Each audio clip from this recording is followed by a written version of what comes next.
চট্টগ্রাম ইপিজেডের কারখানায় ভয়াবহ আগুন নিয়ন্ত্রণে কাজ করছে ফায়ার সার্ভিসের 20টি ইউনিট, যোগ দিয়েছে সেনা, নৌ ও বিমান বাহিনী।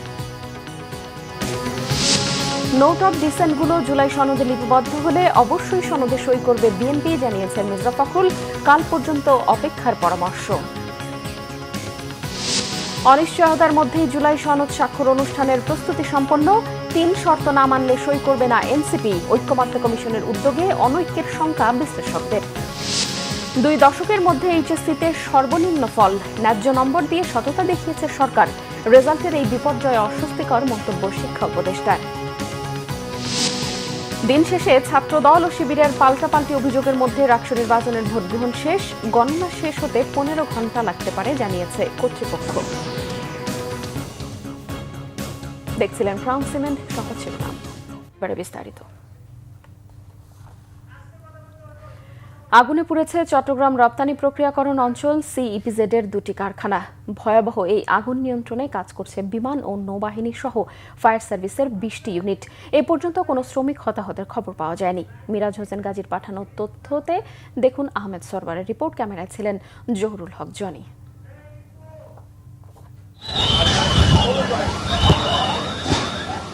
বৃহস্পতিবার বেলা 2টার দিকে ইপিজেডের অ্যাডামস ক্যাপ এবং আব্দুল হামিদ টেক্সটাইল কারখানায় আগুন লাগে। একই বিল্ডিংয়ে অবস্থিত এই 2টি কারখানায় আগুন লাগার খবর পেয়ে ছুটে যায় ফায়ার সার্ভিস।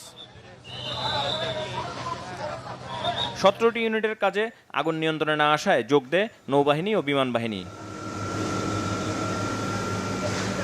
এখন তো পাশের অবস্থা বেশি খারাপ, আর নেওয়ানোর কোনো ক্যাপাসিটি নেই। মানে একমাত্র ভবনের কথা বলছি। এখন এখানে বিস্ফোরণের সমস্যা সম্ভবত আছে, কারণ এখানে অনেক কেমিক্যাল আছে, কেমিক্যাল বিস্ফোরণ হতে পারে। এটা কারখানাটা কিছু ফার্স্ট টাইম আমি দেখি, আমার অফিস থেকে পরে দেখি হালকা হালকা ধোয়া জানলা দিয়ে বের হচ্ছে। পরে দেখলাম কিছুক্ষণ 3টার দিকে ফায়ার সার্ভিস আসছে। পরে এখনো তারপরে আস্তে আস্তে আগুন বাড়তে এ পর্যায়ে আসছে। পিছনে ফ্যাক্টরিটা আগুন ধরছে সেই 3-4 ঘন্টা আগে। যদি আমাদের এখান থেকে যদি ফায়ার সার্ভিস এখানে ভিতরে ঢুকে পানিটা সাপোর্ট দিত, তাহলে ওই ফ্যাক্টরির কিছু অংশ সুবিধা হইতো আর আমাদের ফ্যাক্টরিটা সেভ হইতো। এখন তো মনে হচ্ছে আর আমাদের ফ্যাক্টরিটা সেভ হবে না, তো কয়েক মিনিটের ভিতরে এটাও জ্বলে যাবে। ফায়ার সার্ভিস জানায়, বিল্ডিংয়ের 7ম ও 8ম তলায় কারখানা 2টি স্টোর রুম। সেখান থেকেই আগুনের সূত্রপাত বলে প্রাথমিকভাবে ধারণা তাদের। দুপুরের খাবারের বিরতির সময় আগুন লাগায় নিচের তলায় কর্মরত শ্রমিকরা দ্রুত বের হতে পেরেছে। আমাদের সর্বোচ্চ প্রযুক্তিগত যেই ভেহিক্যাল লেটেস্ট অত্যাধুনিক যেগুলো এখানে আছে, আমরা এখানে সব প্রয়োগ করেছি। আমাদের এখানে এরিয়াল প্ল্যাটফর্ম রয়েছে, আমাদের এখানে টিটিএল রয়েছে। আগুন লাগার কারণ ও ক্ষয়ক্ষতির পরিমাণ এখনও জানা যায়নি বলে জানায় fire service. Ahmed Sarwar, Bangla Vision, Dhaka. দর্শক, চট্টগ্রাম ইপিজেডে ঘটনাস্থলে রয়েছেন আমাদের বিশেষ প্রতিনিধি মিরাজ হোসেন গাজী। সরাসরি যুক্ত হব তার সঙ্গে। মিরাজ, কারখানাটিতে আগুন নেভানোর তৎপরতা সম্পর্কে আমাদের বিস্তারিত জানাবেন। আসলে এই যে চট্টগ্রাম ইপিজেডের যেই কারখানাটিতে আগুন লেগেছে, অ্যাডামস ক্যাপ কারখানাতে, মূলত দুপুর 2টার আগে পরে আগুনের সূত্রপাত হয় উপরের দিকে। এই ভবনটির উপরের ফ্লোরের দিকে আগুন লাগে এবং সেই আগুন কিন্তু বিকাল 5টা পর্যন্ত উপরের 3টি ফ্লোরেই সীমাবদ্ধ ছিল। এরপরে আসলে হঠাৎ করে সন্ধ্যার দিকে একটি বিস্ফোরণে পুরো ভবনে আগুন ছড়িয়ে পড়ে। দেখতে পাচ্ছেন সেই অ্যাডামস ক্যাপ এবং আব্দুল হামিদ টেক্সটাইল, এই 2টি কারখানা বা 2টি কোম্পানির কারখানা রয়েছে ওই ভবনটিতে। সেই ভবনের পুরোটি কিন্তু দাউ দাউ করে আগুন জ্বলছে এবং এই পাশের যেই 2টি ভবন, একটি 1তলা টিন শেড এবং আরেকটি হচ্ছে যে 5তলা একটি ভবন। সেটি এই 5তলা ভবনটি মূলত হচ্ছে পেনিনসুলা গার্মেন্টস, এবং সেই পেনিনসুলা গার্মেন্টসেও এই আগুনটি এখন আসলে ছড়িয়ে পড়ার আশঙ্কা করছেন এখানকার কর্তৃপক্ষ, যে পাশের ভবনে যাতে আগুন ছড়িয়ে না পড়ে সেজন্য আসলে উৎকণ্ঠার মধ্যে রয়েছেন এই ভবন বা এই কারখানার কর্তৃপক্ষ। তারা কিন্তু বলছেন যে পাশের ভবনে আগুন ছড়িয়ে পড়লে আরও বেশি ক্ষয়ক্ষতি হবে। পেনিনসুলা গার্মেন্টস নামে এই কারখানার এবং ফ্যাক্টরি রয়েছে এখানে, এবং একটি ওয়াশিং প্লান্টও রয়েছে পাশে, টিন শেড, এবং একটি 5তলা ভবন।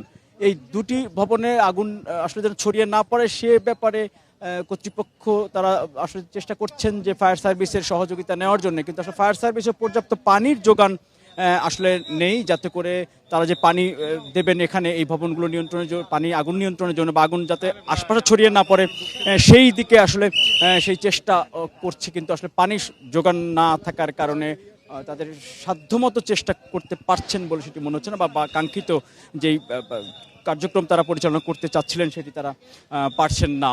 এবং একটু সহকর্মী জরুল হক জনি আছেন আমার সঙ্গে। জনি, একটু যদি এই পাশের দুটি ভবনের বাস্তবতাও একটু দেখাই, যে পেছনের ভবনটি হচ্ছে যে অ্যাডামস ক্যাপ কারখানা, যেটিতে আগুনের সূত্রপাত হয়।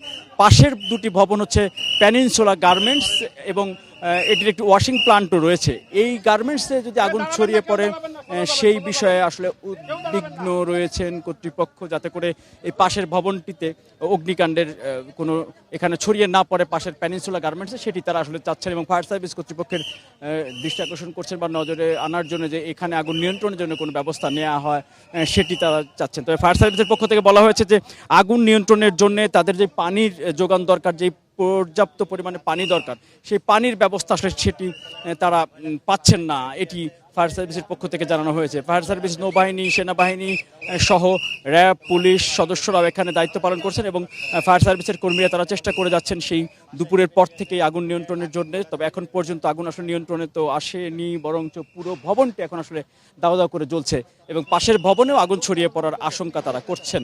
তবে এখন পর্যন্ত ভেতরে আসলে কেউ আটকা পড়েছিলেন কিনা, যেহেতু দুপুরের খাবার বিরতির সময় সেই আগুনের সূত্রপাতটি হয়, এবং উপরের দিকে আগুন লাগার কারণে নিচের থেকে সবাই বের হতে পেরেছেন বলে ধারণা করা হচ্ছে। এবং এখন পর্যন্ত আসলে কোনো হতাহতের খবর ফায়ার সার্ভিসে জানতে পারেনি, বা আমাদেরকে তারা আসলে জানাতে পারেনি। মিরাজ, আপনাকে ধন্যবাদ। নোট অফ ডিসেন্টগুলো জুলাই সনদে লিপিবদ্ধ হলে বিএনপি অবশ্যই সনদে স্বাক্ষর করবে বলেছেন দলটির মহাসচিব মির্জা ফখরুল ইসলাম আলমগীর। এই জন্য আগামীকাল পর্যন্ত অপেক্ষার পরামর্শ দেন তিনি। ঠাকুরগাঁওয়ে রানী সংলগ্ন উপজেলায় পথসভায় একথা বলেন বিএনপির মহাসচিব। তিনি জানান, গণভোট মেনে নিয়েছে তার দল। এর আগে সকালে বেগুনবাড়ি ইউনিয়নবাসীর সাথে এক মতবিনিময় সভায় প্রধান অতিথির বক্তব্যে মির্জা ফখরুল ইসলাম আলমগীর আরও বলেন, অন্তর্বর্তীকালীন সরকারকে সবাই ব্যতিব্যস্ত করে রেখেছে যেন নির্বাচন করতে না পারে। দেশ বাঁচাতে জনগণ আগে নির্বাচন চায়, অথচ কিছু দল নির্বাচন পেছানোর পায়তারা করছে বলে মনে করেন তিনি। বলেন, প্রতিশোধ নয়, প্রতিহিংসা নয়, মানুষের ভালোবাসা অর্জন করবে বিএনপি।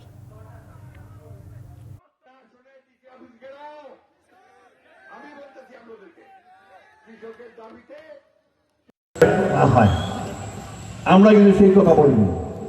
আমরা বলেছি যে আমরা অবশ্যই সনদে স্বাক্ষর করব যদি আমাদের যে কথাগুলো আমরা বলেছি সেগুলোকে যদি লিপিবদ্ধ করা হয়, এবং যেগুলোতে আমরা আপনার কনসেন্ট দেইনি, নোট অফ ডিসেন্ট দিয়েছি, সেগুলো যদি লিপিবদ্ধ করা হয়।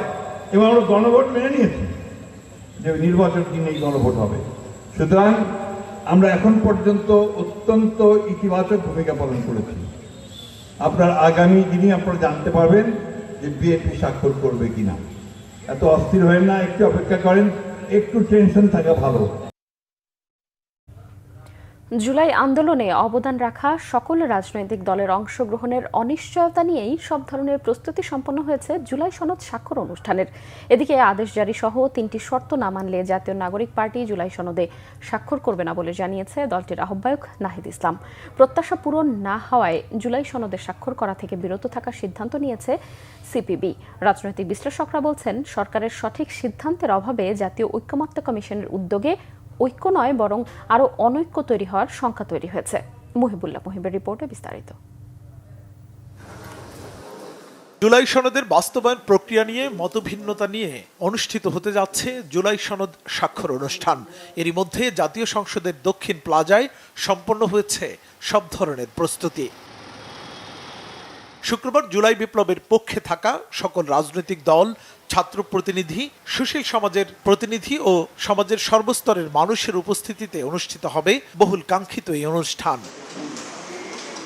এদিকে জুলাই সনদ চূড়ান্ত হলেও এর বাস্তবায়ন এবং দেশের সাম্প্রতিক রাজনৈতিক পরিস্থিতি নিয়ে সংবাদ সম্মেলনে এনসিপি আহ্বায়ক নাহিদ ইসলাম জানিয়েছেন, আইনি ভিত্তি এবং আদেশের ব্যাপারে নিশ্চয়তা ছাড়া সনদে স্বাক্ষর করবে না তার দল। জুলাই সনদের আইনি ভিত্তি বা যে অর্ডার জারি করার কথা বলা হচ্ছে, সেই অর্ডার জারির আগে স্বাক্ষর সেটা কিন্তু কেবলমাত্র সেরিমনিয়াল, সেটা আনুষ্ঠানিকতা।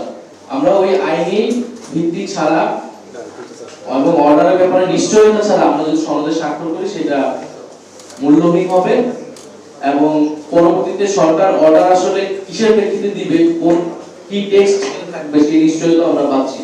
সেই বিষয়টা নিশ্চিত না হওয়া পর্যন্ত আমরা জুলাই সনদে স্বাক্ষরের যেই অনুষ্ঠান বা যেই আয়োজনটা চলতেছে সেখানে আমরা নিজেরা অংশীদার হব না।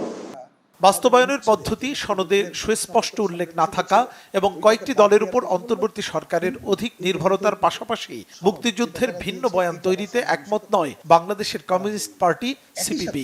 আমরা দেখলাম বাস্তবায়ন পদ্ধতি সুনির্দিষ্ট না বললেও ফাঁকফোকর রেখে এমনভাবে বলা হলো যে এই পুরো বিষয়টা যে বর্তমান সরকার অথবা আইন যে কোনো আইনি প্রতিষ্ঠান এটা করবে, মানে ডিফেক্টো সরকারের হাতে তুলে দেওয়া হলো যে তুমি তোমার ইচ্ছামতো বাস্তবায়নের জায়গায় তুমি করতে পারবা।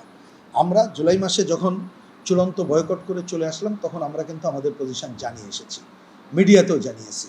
পরবর্তীতে ওনারা যেটা আমাদেরকে লিখিত দিয়েছিলেন তার প্রেক্ষিতে 24শে আগস্ট লিখিত দিয়ে বলেছিলাম যে এইটা যদি পরিবর্তন না করেন কমিউনিস্ট পার্টি শুধু না আরও অনেকের পক্ষে এইটা এই সনদের সাথে থাকা সম্ভব হবে না। বিশেষজ্ঞরা বলছেন রাজনৈতিক দলগুলোর মধ্যে যে পরিস্থিতি জুলাই সনদ নিয়ে সৃষ্টি হয়েছে তাতে অনিশ্চয়তার মধ্যে পড়তে পারে জাতীয় নির্বাচন। এই জায়গাটাতে তো আইদার কনস্টিটিউশনাল ঐকমত্য কমিশনকে কোনো একটা পজিশন নিতে হবে অথবা ডক্টর ইউনূসকে কোনো একটা পজিশন নিতে হবে যে আমরা এইভাবে এটাকে বাস্তবায়ন করব। সেইটা না করে এরকম রাখলে এটা তো রাজনৈতিক দলগুলোর কাছে গ্রহণযোগ্য হওয়ার কোনো সম্ভাবনা আমি দেখি না, এবং আমার ধারণা আমরা সেই ঝামেলার দিকেই যাচ্ছি। মানে যেটা খুব গুরুত্বপূর্ণ যে আপনাকে একটা স্ট্যান্স নিতে হবে। আপনি যদি বলে দেন যে সব কিছুই রাজনৈতিক দলগুলো সিদ্ধান্ত নিবে, ঠিক আছে, রাজনৈতিক দলগুলো চেষ্টা করেছে এবং তারপরে তারা এখন দেখা যাচ্ছে যেটা তারা ঐক্যমত্যে পৌঁছাতে পারছেন না। তো যখন না পারছেন তো তখন তো হচ্ছে গিয়ে সরকারকে স্টেপ ইন করতে হবে, সরকারকে তো হচ্ছে গিয়ে সেই দায়িত্বটা নিতে হবে। সিপিবির মতো আরো 4টি বামধারার রাজনৈতিক দল জুলাই সনদে স্বাক্ষর না করার সিদ্ধান্ত নিয়েছে। বক্তব্য সেটার তো কোনো রিফ্লেকশন এখানে হচ্ছে না। মুহিবুল্লাহ মুহিব, বাংলা ভিশন, ঢাকা। এদিকে সংস্কৃতি বিষয়ক উপদেষ্টা মোস্তফা সরওয়ার ফারুকী বলেছেন 24 জুলাই যারা প্রাণ দিয়েছেন, আহত হয়েছেন তাদের স্বীকৃতি দিতেই জুলাই সনদ বাস্তবায়ন করতে চায় জাতীয় ঐক্যমত্য কমিশন। জাতীয় সনদের বাস্তবায়নের বিষয়ে সরকারের কাছে সুনির্দিষ্ট সুপারিশ দেয়া হবে। সন্ধ্যায় সংসদ ভবনের এলডি হলে এক সংবাদ সম্মেলনে সংস্কৃতি উপদেষ্টা জানিয়েছেন 31 অক্টোবর পর্যন্ত কমিশনের মেয়াদ বাড়ানো হয়েছে। এই সময়ের মধ্যেই কমিশন সুনির্দিষ্ট প্রস্তাব দেবে। জুলাই সনদ দেশের ভবিষ্যৎ, এটাই সবচেয়ে বড় আয়োজন। এই জুলাই সনদ স্বাক্ষরের মধ্য দিয়ে উৎসব মুখর নির্বাচনের দিকে যাত্রা নিশ্চিত হবে বলে মনে করেন তিনি। জাতীয় ঐকমত্য কমিশনের চেয়ারম্যান অধ্যাপক ডক্টর আলী রিয়াজ মনে করেন জুলাই জাতীয় সনদকে কিভাবে আইনি ভিত্তি দেয়া যায় তাই সনদ যাতে বাস্তবায়ন হয় সেভাবে কাজ করছে কমিশন। এনসিপির প্রস্তাব গভীরভাবে পর্যবেক্ষণ করা হচ্ছে। কমিশনের মেয়াদকালেই জুলাই সনদের পূর্ণাঙ্গ সুপারিশ দেয়া হবে যাতে এটির আইনি রূপ দেয়া যায়। নোট অফ ডিসেন্টগুলো সনদে উল্লেখ আছে বলেও জানান তিনি। বিএনপি ইসলামের মূল্যবোধে বিশ্বাসী রাজনৈতিক দল হলেও রাজনৈতিক উদ্দেশ্যে ইসলামকে ব্যবহার সমর্থন করে না, জানিয়েছেন বিএনপি স্থায়ী কমিটির সদস্য সালাউদ্দিন আহমেদ। চট্টগ্রামের পটিয়ায় আল জামায়াতুল আরবিয়াতুল ইসলামিয়া জিরি মাদ্রাসা পরিদর্শনকালে তিনি এসব কথা বলেন। সালাউদ্দিন আহমেদ বলেন, দেশে দীর্ঘদিন ইসলাম বিরোধী আওয়ামী লীগ সরকার ছিল, তাদের পতন হয়েছে। রাজনৈতিক দলের সাথে ইসলাম লেখা থাকলেই ইসলামের মালিক হওয়া যায় না। তিনি বলেন, নির্বাচনের আগে কোনো দল লেবাস পরিবর্তন করছে। দলীয় উদ্দেশ্য হাসিল ও ক্ষমতায় যাওয়ার জন্য ইসলামকে ব্যবহার বন্ধ করতে হবে বলেও জানান বিএনপির এই নেতা। বিএনপি ইসলামের মূল্যবোধে বিশ্বাসী একটি রাজনৈতিক দল। রাজনৈতিক উদ্দেশ্য হাসিলের জন্য, দুনিয়ার উদ্দেশ্য হাসিলের জন্য, শুধুমাত্র ক্ষমতায় আরোহণের জন্য যেন আমরা ধর্মের ক্ষতি না করি। নির্বাচনের আগে কোনো কোনো দল হয়তো লেবাস পরিবর্তন করবে, কেউ কেউ হয়তো বলবে যে এখানে এই মাঠে ভোট না দিলে ইসলাম পাওয়া যেতে হবে, নাউজুবিল্লাহ। কেউ বলে যে আল্লাহ নারাজ হবে, কেউ বলে ওখানে ভোট দিলে নবীজি ভোট পাবে। এই সমস্ত বেদাতি, এই সমস্ত শিরকি কথাবার্তা যেন কেউ না বলে। বিএনপির ভারপ্রাপ্ত চেয়ারম্যান তারেক রহমান বলেছেন, কৃষকের পরিশ্রমে বাংলাদেশ গড়ে উঠেছে, তাদের ত্যাগে পুষ্ট হয়েছে আর তাদের দৃঢ়তায় শক্তি পেয়েছে। বিশ্ব খাদ্য দিবস উপলক্ষে বৃহস্পতিবার নিজের ফেসবুকে দেয়া এক বিবৃতিতে তারেক রহমান বলেন, বগুড়ার উর্বর মাঠ থেকে শুরু করে বরিশালের ভাসমান বাগান পর্যন্ত প্রতিটি ধানের শস্যকণায় আছে তাদের সহনশীলতার গল্প এবং সবার সম্মিলিত ভবিষ্যতের বীজ। তারেক রহমান আরও বলেন, বিএনপি 20,000 কিলোমিটার নদী খাল পুনরুদ্ধার, সম্প্রদায় ভিত্তিক সেচ ব্যবস্থায় পুনঃপরিবর্তন এবং আধুনিক তিস্তা ও গঙ্গা ব্যারেজ নির্মাণের লক্ষ্য নিয়েছে, যাতে নদীর পানি প্রবাহ সুরক্ষিত থাকে। তিনি বলেন, বিএনপি বিশ্বাস করে সরকার কৃষক, উদ্যোক্তা ও সম্প্রদায়ের অংশীদারিত্বের মাধ্যমেই সত্যিকারের খাদ্য নিরাপত্তা গড়ে উঠবে, হাতে হাত রেখে টেকসই খাদ্য ব্যবস্থা গড়ে তুলবে। এবং তিনি বলেন, বাংলাদেশের শক্তি সবসময় মাটি পর্যন্ত তার হাত ছিল, জাতির ভবিষ্যৎ গঠন করতে একই হাতকে ক্ষমতায়ন করবে বিএনপি।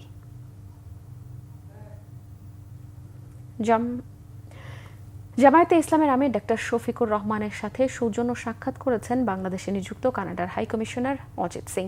বৃহস্পতিবার সকালে রাজধানীর বসুন্ধরার কার্যালয়ে এই সৌজন্য সাক্ষাৎ অনুষ্ঠিত হয়। বৈঠকে বাংলাদেশ ও কানাডার পারস্পরিক স্বার্থ সংশ্লিষ্ট বিভিন্ন বিষয় নিয়ে আলোচনা হয়। বৈঠকে কানাডিয়ান হাইকমিশনারের সাথে political council Marks Davis, senior trade commissioner Miss Debra Boyce ও পলিটিক্যাল অ্যাডভাইজার নিসার আহমেদ উপস্থিত ছিলেন। জামায়াতের আমিরের সাথে উপস্থিত ছিলেন সহকারী সেক্রেটারি জেনারেল এবং কেন্দ্রীয় প্রচার ও মিডিয়া বিভাগের প্রধান অ্যাডভোকেট এহসানুল মাহবুব জুবায়ের, কেন্দ্রীয় নির্বাহী পরিষদ সদস্য মোবারক হোসাইন এবং জামায়াতের আমিরের পররাষ্ট্র বিষয়ক উপদেষ্টা professor doctor Mahmudul Hasan.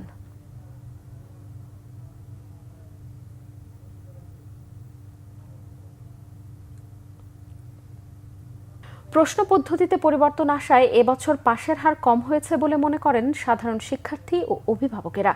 Result তুলনামূলক খারাপ হলেও কাঙ্ক্ষিত বিষয়ে ভর্তি হতে পারলেই এইচএসসির সফলতা পূর্ণতা মিলবে বলে মনে করেন তারা। তবে সামগ্রিকভাবে প্রকৃত মেধার মূল্যায়ন হয়েছে বলে মত শিক্ষকদের। রিপোর্ট করছেন ফজলে রাব্বি। শিক্ষার্থীদের বাঁধ ভাঙায় উল্লাস চিরায়িত, হাজারো উদ্বেগ, উৎকণ্ঠা আর প্রত্যাশা পূরণের। বৃহস্পতিবার সকাল থেকেই রাজধানীর বিভিন্ন শিক্ষা প্রতিষ্ঠানে জড়ো হতে থাকেন শিক্ষার্থী ও অভিভাবকেরা। 2 বছর অক্লান্ত পরিশ্রমের পর ফলাফল পেয়ে আনন্দিত ছিল তারা। এইচএসসি ও সমমানের পরীক্ষার ফল আনন্দে নিজেদের কৃতজ্ঞতা জানাতে ভোলেননি কৃতকার্যরা। জানিয়েছেন এই সাফল্য শুধু তাদের একার নয়, এর পেছনে রয়েছে পরিবার, বন্ধু, স্বজন ও শিক্ষকেরা। যা রেজাল্ট করছি তাই আলহামদুলিল্লাহ, আল্লাহর কাছে শুকরিয়া। রেজাল্ট নিয়ে অনেক টেনশনে ছিলাম, তো যাক আলহামদুলিল্লাহ। পর আল্লাহর কাছে শুকরিয়া আদায় করি, কলেজে গিয়ে থ্যাংক ইউ জানাই, প্যারেন্টসকে থ্যাংক ইউ জানাই, ফ্যামিলিকে থ্যাংক ইউ জানাই। সবকিছুর কম্বিনেশনে আজকের রেজাল্ট একদম সঠিক মূল্যায়ন হয়েছে আমাদের। আর যেরকম প্রত্যাশাটা ছিল যে ইনশাআল্লাহ গোল্ডেন পাবো, তো গোল্ডেনই পাইছি আলহামদুলিল্লাহ। পরীক্ষার কয়েকদিন আগে আমাদেরকে জানানো হয়েছে যে এবারে কোয়েশ্চেন অনেক টাফ হবে, কিন্তু আমরা তো প্রিপারেশন আগে থেকে ওভাবে করেই নিয়েছি। আমরা এক্সামের টাইমে অনেক বেশি মানসিকভাবে ভেঙে পড়েছিলাম। এরকম কোয়েশ্চেন দিচ্ছে তারা যে মানে ওগুলা হচ্ছে কখনো কেউ করে নাই বা কখনো কোনো বোর্ডেই আসে নাই। এবার একটু হার্ডই ছিল সবকিছু মেলায়। মূল্যায়ন যথোচিতই হয়েছে, কারণ গ্রেস মার্কটা যেহেতু উঠিয়ে দেওয়া হয়েছে, তো যে খাতায় যতটুকুই লিখেছে তাকে ততটুকুই মার্ক দেওয়া হয়েছে। আমাদের সবারই এরকম একটা পরিকল্পনা আছে যে আমরা এবার ইনশাল্লাহ যা মিস করেছি তা অ্যাডমিশনে গিয়ে কভার করে দিব। তবে এবছর প্রশ্নপত্র পদ্ধতিতে পরিবর্তন আসায় শিক্ষার্থীদের রেজাল্ট তুলনামূলক খারাপ হয়েছে বলে মনে করেন অভিভাবকেরা। সবার ভালো হওয়ার কথা ছিল, এক ব্যাচে কয়েকজন শুধু দেখা যায় ওর আসছে, সাথে 10-12 জনই প্লাস আসেইনি। আলহামদুলিল্লাহ ও ভালো করছে, এখন সামনে যেন আরো ভালো হয়। আলহামদুলিল্লাহ মেয়ে জিপিএ 5 পেয়েছে, আমি একজন খুশি মা, মানে হ্যাপি মা।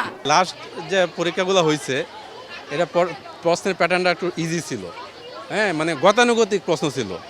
আর দিস ইয়ার যে প্রশ্নগুলো হয়েছে, প্রশ্নটা আসছে, এগুলো একটু চেঞ্জ।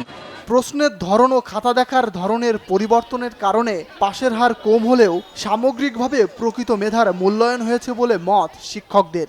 প্রশ্নের ধারা কিছুটা চেঞ্জ হয়েছে, সেক্ষেত্রে মেয়েদের মধ্যে প্রশ্নের প্রিপারেশন তো ছিল, তারপরে কোনো কোনো পরীক্ষা তারা একটু প্রশ্নের সাথে অ্যাডজাস্ট করতে তাদের একটু সময় হয়েছে, বা প্রশ্ন তারা বুঝতে পারেনি, এই ধরনের একটা ব্যাপার ছিল, কিছু প্রশ্নে ভুল ছিল। এটা আমি যেতে চাই না, আসলে প্রকৃত মেধার মূল্যায়নই হয়েছে। এবছর ভিকারুন্নেসা নুন স্কুল অ্যান্ড কলেজে মোট পরীক্ষার্থী ছিল 2514 জন, যার মধ্যে পাশ করেছে 2434 জন আর জিপিএ 5 পেয়েছে 986 জন। ফজলে রাব্বি, বাংলা ভিশন, ঢাকা।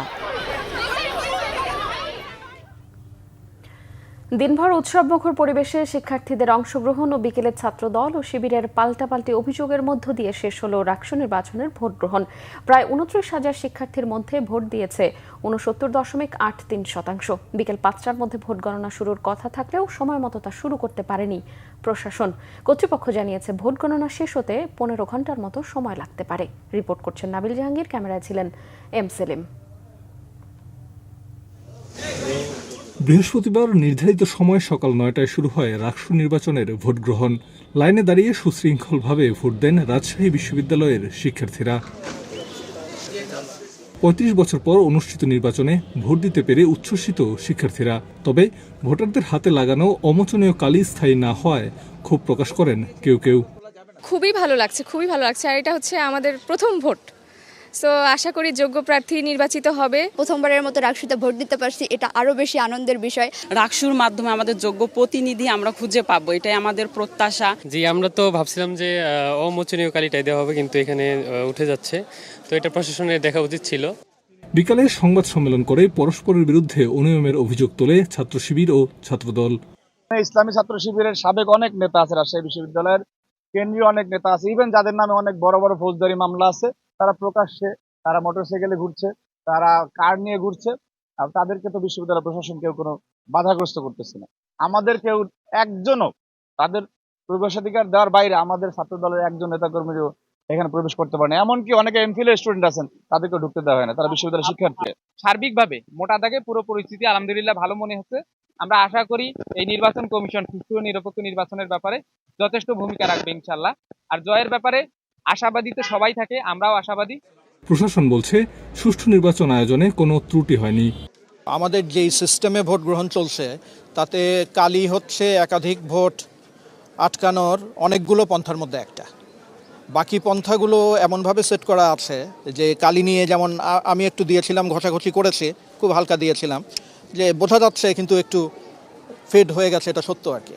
তো এইটা দিয়ে কারো পক্ষে দ্বিতীয়বার ভোট দেওয়া সম্ভব না আর কি, কারণ যে একটা ভোট দিয়ে ফেলেছে তার ওই ভোটার কার্ড এবং আমাদের যে ভোটার লিস্ট সেইখানে ওটার এন্ট্রি হয়ে গেছে, ওই ভোট আর কেউ দিতে পারবে না আর কি। ওই কার্ড দিয়ে ওই ভোট দেওয়ার আর কোনো সুযোগ নাই। দ্রুততম সময়ে ভোট গণনা শেষে ফলাফল ঘোষণার প্রত্যাশা প্রশাসনের। নাবিল জাহাঙ্গীর, বাংলা ভিশন, রাজশাহী।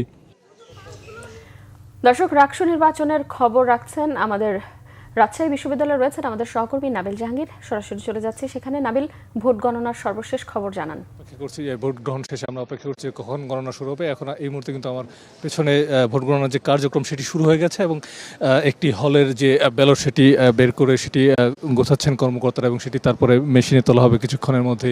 এর আগে আমরা দেখেছি যে ভোট গণনা নিয়ে এখানকার যারা নির্বাচন কমিশনার রয়েছেন তারা কিন্তু একটি মক টেস্ট আয়োজন করেছেন এবং সেখানে যারা প্রার্থীদের প্রতিনিধিরা উপস্থিত ছিলেন তাদের সামনে কিন্তু এই এক মক টেস্টের মাধ্যমে দেখা হয়েছে যে মেশিনগুলো আসলে সঠিকভাবেই কাজ করছে এবং এই মুহূর্তে এখানে ভোট গণনার যে কার্যক্রম সেটি চলছে এবং এখানে কিন্তু নির্বাচন কমিশনের প্রতিনিধি ছাড়াও যারা প্রার্থী রয়েছেন তাদের প্রতিনিধিরা রয়েছেন, মিডিয়া কর্মীরা রয়েছেন, এছাড়াও যে বিশেষজ্ঞ দল তারাও কিন্তু এখানে আছেন এবং নির্বাচন কমিশনের সাথে আমরা কথা বলেছি। নির্বাচন কমিশন আমাদেরকে যেটি জানিয়েছেন সর্বোচ্চ 17 ঘন্টার মধ্যেই কিন্তু এই যে নির্বাচনের ফলাফল সেটি তারা ঘোষণা করবেন, এমনটাই তারা প্রত্যাশা করছেন। আপনি জানেন যে সারাদিন নির্বাচনকে ঘিরে কিন্তু বেশ কয়েকটি অভিযোগ ছিল, সেই বিষয়ে আমরা কমিশনের কাছে জানতে চেয়েছিলাম। তারা যেটি বলেছেন যে 2-1টি বিচ্ছিন্ন ঘটনা আসলে সমগ্র যে ভোটের ফলাফল তাতে আসলে খুব একটা প্রভাব ফেলবে না। আমরা দেখেছি যে 7:40 পরে কিন্তু এই ভোট গণনার যে কার্যক্রম সেটি শুরু হয়েছে এবং শেষ হতে হতে হয়তো সেটি আগামীকাল সকাল নাগাদ আমরা আসলে জানতে পারবো যে এই রাকসু নির্বাচনে আসলে কারা বিজয়ী হতে পেরেছেন এবং সব মিলে আমরা দেখেছি যে একটি বিপুল সংখ্যক শিক্ষার্থীরা কিন্তু তারা ভোট দিয়েছেন। প্রায় 70% শিক্ষার্থী তারা ভোট দিয়েছেন এবং এখন আমরা এবং সবাই আসলে অপেক্ষা করছেন যে কখন এই ফলাফল আমরা জানতে পারবো। কনক। নাবিল, আপনাকে ধন্যবাদ। জুলাই আগস্ট হত্যায় শেখ হাসিনা ও আসাদুজ্জামান খান কামালের সর্বোচ্চ শাস্তি মৃত্যুদণ্ড চেয়েছে প্রসিকিউশন। আজ 3 জনের বিরুদ্ধে যুক্তিতর্ক উপস্থাপন শেষ করে এই আবেদন করে প্রসিকিউশন। যুক্তিতর্ক উপস্থাপনকালে চিফ প্রসিকিউটর বলেন, শেখ হাসিনা ছিল অপরাধের নিউক্লিয়াস, তিনি সকল অপরাধীদের প্রাণভ্রমরা ছিলেন, তাই 1400 জনকে হত্যার দায়ে 1400 বার ফাঁসি হওয়া দরকার, কিন্তু বাস্তবে সেটা সম্ভব নয়, অন্তত একবার ফাঁসি দেয়াই হবে যুক্তিযুক্ত। তবে অপর আসামি ও রাজসাক্ষী সাবেক আইজি পি চৌধুরী আবদুল্লাহ আল মামুনের সাজার বিষয়ে ট্রাইব্যুনাল সিদ্ধান্ত নেবে। এই মামলায় সোমবার আসামিপক্ষ তাদের যুক্তি উপস্থাপন করবে। এদিকে চাংখারপুল 6 জনকে হত্যার মামলায় আজ অবশিষ্ট সাক্ষ্য প্রদান করবেন উপদেষ্টা আসিফ মাহমুদ সজীব ভুইয়া। এছাড়াও আশুলিয়া হত্যা মামলায় পরবর্তী সাক্ষ্য গ্রহণের জন্য আগামী সোমবার দিন ধার্য করেছে ট্রাইব্যুনাল 2। এমপিওভুক্ত শিক্ষক কর্মচারীদের বাড়ি ভাড়া ৫% বেশি বাড়ানো সম্ভব নয়, সাফ জানিয়ে দিয়েছেন শিক্ষা উপদেষ্টা অধ্যাপক সিআর আবরার। বলেন, শিক্ষকরা রাজি হলে ১ নভেম্বর থেকেই এই ৫% বাড়ি ভাড়া বৃদ্ধি বাস্তবায়ন সম্ভব। সরকার শিক্ষকদের এমন কোনো আশ্বাস দিতে চায় না যা পরবর্তীকালে বাস্তবায়ন করা সম্ভব হবে না। দাবি মেনে না নেয়ায় আন্দোলন চালিয়ে যাওয়ার ঘোষণা দিয়েছেন এমপিওভুক্ত শিক্ষা জাতীয়করণ প্রত্যাশী জোটের সদস্য সচিব অধ্যক্ষ দেলওয়ার হোসেন আজিজি। বিস্তারিত এসএম ফয়েজের রিপোর্টে। মূল বেতনের 20% বাড়ি ভাড়া সহ 3 দফা দাবিতে আন্দোলনরত বেসরকারি শিক্ষা প্রতিষ্ঠানের এমপিওভুক্ত শিক্ষক কর্মচারীদের বাড়ি ভাড়া 5% দিতে রাজি সরকার। সচিবালয়ে শিক্ষা উপদেষ্টার সাথে আন্দোলনকারী শিক্ষক কর্মচারীদের প্রতিনিধি দলের বৈঠক হয়। আলোচনা শেষে সরকারের কথা তুলে ধরেন তিনি। শিক্ষকদের যে বেতন সেটা অবশ্যই এটা যত বেশি করা যায় সেটা করা দরকার। 1 নভেম্বর থেকে 5% হারে তারা সেটা দিতে পারবেন এবং যেটা হচ্ছে যে ন্যূনতম যেটা হতে পারে সেটা হচ্ছে যে 2000 টাকা সেটা থাকবে। তো এই জিনিসটা তাদেরকে আমরা অফার করলাম, এই ফিগারটা। শিক্ষা উপদেষ্টার কথা মানছেন না শিক্ষক কর্মচারীরা। তাদের দাবি, এবছর 10% হারে বাড়ি ভাড়া এবং আগামী অর্থ বছরে আরও 10% হারে তা বাড়ানোর নিশ্চয়তা দিতে হবে। আপনাদের বাড়ি ভাড়া 5% হারে বৃদ্ধি করা হবে। আর মেডিকেল ভাতার ব্যাপারে ওনারা কোনো বক্তব্য রাখেন নাই, আমাদের কর্মচারীদের উৎসব ভাতার ব্যাপারে কোনো বক্তব্য রাখেন নাই। আমি বলছি যে এটা কোনোভাবে সম্ভব না, আমার শিক্ষকরা এটা মানবে না। আপনারা যদি প্রস্তাব দেন, আমাদের পক্ষে শিক্ষকদেরকে কোনোভাবেই কনভিন্স করা সম্ভব হবে না। আপনারা যদি পারেন আয়সা আপনারা এটা কনভিন্স করতে পারেন, আমাদের কোনো আপত্তি নেই। 3 দফা দাবি মানা না হলে 1 দফা দাবিতে তীব্র আন্দোলন করার হুঁশিয়ারি শিক্ষক কর্মচারীদের। আমরা সরকারের কাছে আহ্বান জানাচ্ছি যাতে তারা খুব দ্রুত এর সুরাহা করেন এবং আমাদের যে দাবি 3টি আছে এই দাবি 3টির জন্য প্রজ্ঞাপন জারি। 3 দফা দাবি না মানলে আমরা 1 দফায় চলে যাব। সরকারের সব দিকটা সক্ষমতা থাকলেও এই জায়গায় এসে সরকার বিভিন্নভাবে টিচারদের ভোগান্তি পোহাতে হচ্ছে। যতক্ষণ পর্যন্ত আমাদের দাবি আদায় না হবে আমরা এই কেন্দ্রীয় শহীদ মিনার ছাড়বো না। শিক্ষা বাজেটের কোটি কোটি টাকা নামক দুর্নীতির মাধ্যমে বড় বড় কর্মকর্তারা লুটপাট করেন। 1 পয়সা কম দিলে মেনে নেব না। 20% বাড়ি ভাড়া, 15,000 টাকা চিকিৎসা ভাতা এবং 75% উৎসব ভাতা। পুলিশ দিয়ে আন্দোলন দমন করা যাবে না, প্রয়োজনে লং মার্চ টু যমুনার হুঁশিয়ারিও তাদের। SM Faiz, Bangla Vision, Dhaka. আসন্ন জাতীয় সংসদ নির্বাচনকে সামনে রেখে প্রাথমিকভাবে 109 আসনে মনোনীত প্রার্থীদের নাম ঘোষণা করেছে আমার বাংলাদেশ পার্টি এবি পার্টি। বৃহস্পতিবার বেলা 11:30টায় রাজধানীর পল্টনে এক সংবাদ সম্মেলনে ওই ঘোষণা দেওয়া হয়। মনোনীত প্রার্থীদের নাম ঘোষণা করেন দলের চেয়ারম্যান মুজিবুর রহমান মঞ্জু। এ সময় তিনি বলেন, নতুন দল হিসেবে এবারের নির্বাচনে এবি পার্টির নতুন রাজনৈতিক অধ্যায় শুরু হচ্ছে। দলীয়ভাবে শতাধিক প্রার্থীর নাম ঘোষণা করলেও নির্বাচন নিয়ে সংশয় কাটছে না। মুজিবুর রহমান মঞ্জু বলেন, বিভিন্ন রাজনৈতিক দল এখনও যেভাবে বিভিন্ন বিষয়ে মতভেদ প্রকাশ করছে তাতে অন্তর্বর্তী সরকারের আরও একটু মজবুত ভূমিকা নেওয়া প্রয়োজন। সীমান্ত এলাকায় পাল্টাপাল্টি ব্যাপক হামলার পর স্বল্পমেয়াদী যুদ্ধবিরতি কার্যকর করেছে পাকিস্তান ও আফগানিস্তান। সহিংস পরিস্থিতিতে সীমান্ত এলাকায় দুই পাশে আটকা পড়েছে যাত্রীবাহী ও মালবাহী শত শত যানবাহন। পাকিস্তানের পররাষ্ট্র দফতর জানিয়েছে, স্থানীয় সময় বুধবার সন্ধ্যা 6টা থেকে কার্যকর হয়েছে যুদ্ধবিরতি।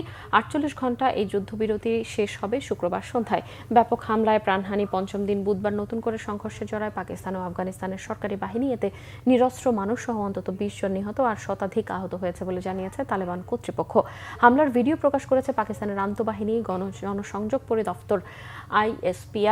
দাবি করা হচ্ছে, কান্দাহার প্রদেশে রাজধানীর কাবুলের সুনির্দিষ্ট লক্ষ্যে হামলা চালিয়েছে তালেবান বাহিনীর 4 নম্বর সদর দফতর, 8 নম্বর ব্যাটালিয়ন ও 5 নম্বর ব্রিগেড স্থাপনা পুরোপুরি ধ্বংস করেছে সেনাবাহিনী। হামলা হয়েছে কাবুলে ফিতনা আল হিন্দুস্তানের কার্যালয়ে। নিহত হয়েছে স্থানীয় ও বিদেশি সন্ত্রাসীরা। সংঘর্ষের বাজে প্রভাব পড়েছে দুই দেশের সীমান্তের এপারে এবং ওপারে। চরম ভোগান্তিতে পড়েছেন স্থলবন্দরগুলোতে শুক্রবার থেকে আটকা পড়া যাত্রীরা। সবজি আর ফলের মতো পচনশীল পণ্য নষ্ট হওয়ায় ব্যাপক ক্ষতির মুখে পড়েছেন ব্যবসায়ীরা। গত শনিবারের সংঘর্ষে পাকিস্তানের সরকারি বাহিনীর 50 জনেরও বেশি আর আফগানিস্তানের 2 শতাধিক মানুষ নিহত হলে যুদ্ধবিরতিতে মধ্যস্থতা করেছিল সৌদি আরব ও কাতার। সংবাদ শেষ করব ক্রাউন সিমেন্ট শিরোনামগুলো আরও একবার জানিয়ে। চট্টগ্রাম ইপিজেডে কারখানায় ভয়াবহ আগুন, নিয়ন্ত্রণে কাজ করছে ফায়ার সার্ভিসের 20টি ইউনিট, যোগ দিয়েছে সেনা, নৌ ও বিমান বাহিনী। নোট অফ ডিসেন্টগুলো জুলাই সনদে লিপিবদ্ধ হলে অবশ্যই সনদে সই করবে বিএনপি, জানিয়েছেন মির্জা ফখরুল। কাল পর্যন্ত অপেক্ষার পরামর্শ। অনিশ্চয়তার মধ্যেই জুলাই সনদ স্বাক্ষর অনুষ্ঠানের প্রস্তুতি সম্পন্ন। 3 শর্ত না মানলে সই করবে না এনসিপি, ঐক্যমত্য কমিশনের উদ্যোগে অনৈক্যের শঙ্কা বিশ্লেষকদের। 2 দশকের মধ্যে এইচএসসিতে সর্বনিম্ন ফল, ন্যায্য নম্বর দিয়ে সততা দেখিয়েছে সরকার। রেজাল্টের এই বিপর্যয় অস্বস্তিকর, মন্তব্য শিক্ষা উপদেষ্টার। দিন শেষে ছাত্রদল ও শিবিরের পাল্টাপাল্টি অভিযোগের মধ্য দিয়ে রাষ্ট্র নির্বাচনের ভোট গ্রহণ শেষ। গণনা শেষ হতে 15 ঘন্টা সময় লাগতে পারে, জানিয়েছে কর্তৃপক্ষ। দর্শক, এই ছিল এখনকার মতো। পরের সংবাদ রাত 10:30টায়, এর আগে রাত 9টায় রয়েছে নিউজ 20। দেখার আমন্ত্রণ রইল।